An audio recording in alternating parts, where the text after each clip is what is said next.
Okay, so in the last module, we explored the scientific method and how we can use that framework to make great scientific discoveries. In this module, we're going to look a little bit more into the technology that enables us to do great science. We'll start off by talking about one of the most interesting discoveries that's been made in astronomy in recent years. And this is the discovery that the universe is not only expanding, galaxies aren't just moving away from each other, as we discussed in the last module, but also they're actually accelerating away from each other. So as time goes on, their velocity is getting bigger and bigger. This is really interesting because it means that there is some force, some mechanism which is forcing these galaxies apart, which is opening up a whole new area of theoretical physics. So how was this discovery actually made? Well, it relies on something called a supernova, specifically a supernova type 1a. Now, supernova type 1as are very special for two reasons.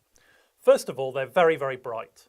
All supernovae are so bright that when they go off, they actually outshine all of the other stars within their host galaxy.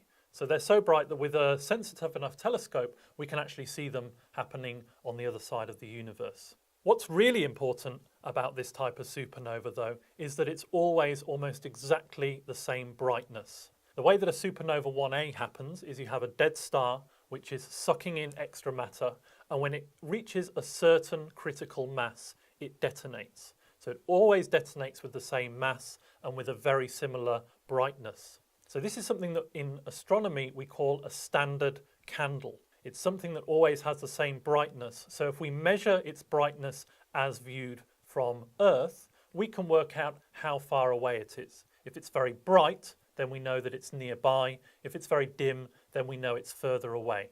So this type of supernova actually provides a really nice way of testing Hubble's law. You can spend a lot of time looking at the sky with a sensitive telescope. You discover as many of this type of supernova as you can. When you discover one, you measure how quickly the galaxy that hosts it is traveling away from us.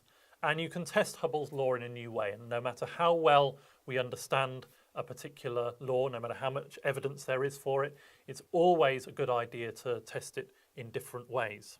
Now, when a couple of teams in the 1990s actually did this experiment, made this observation, they realized that they hadn't just measured Hubble's law. Their data actually showed that the universe was accelerating. What's interesting for me is that this observation relied on the use of a relatively new technology called the CCD, the charge coupled device. This is a chip that you'll find in any camera phone. It's what makes digital photography possible. CCDs were much more sensitive than the previous technology, which had been using photographical glass plates, a technology that had been in use for over 100 years. So CCDs were revolutionized optical astronomy because they allowed these much more sensitive observations to be made. So the astronomers who understood this phenomenon of the supernova, who devised an observation which made use of this new technology, were the ones who were able to make this profound discovery that the universe is accelerating and get the credit for it.